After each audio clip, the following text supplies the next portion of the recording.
મહીસાગર જિલ્લામાંથી એક અનોખા અને દિલને સ્પર્શી જાય એવા દ્રશ્યો સામે આવ્યા છે, જ્યાં વરરાજા નાવડીમાં બેસીને જાનૈયાઓ સાથે પરણવા માટે નીકળ્યા હતા. આ દ્રશ્યો કોઈ ફિલ્મ કે પ્રી વેડિંગ શૂટના નથી, પરંતુ કડાણા ડેમના પાણી વચ્ચે આવેલા રાઠડા બેટ વિસ્તારના છે.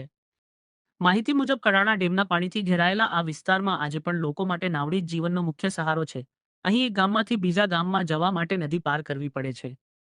રાઠડા બેટના લોકો માટે બાઇક કે કાર કરતાં બોટ વધારે મહત્વની છે. ઘણા ઘરોમાં આજે પણ નાવડી સામાન્ય વાહન તરીકે ઉપયોગમાં લેવાય છે. લગ્ન પ્રસંગ હોય, સારવાર માટે જવાનું હોય કે રોજિંદા કામકાજ માટે અવરજવર કરવી હોય, લોકોને નદી પાર કરીને જવું પડે છે.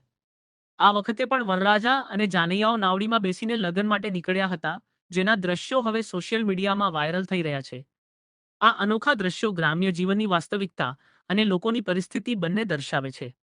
એક તરફ આધુનિક યુગમાં શહેરો વિકાસની દોડમાં આગળ વધી રહ્યા છે, ત્યારે બીજી તરફ કેટલાક વિસ્તારોમાં આજે પણ લોકો નાવડીના સહારે જીવન જીવી રહ્યા છે.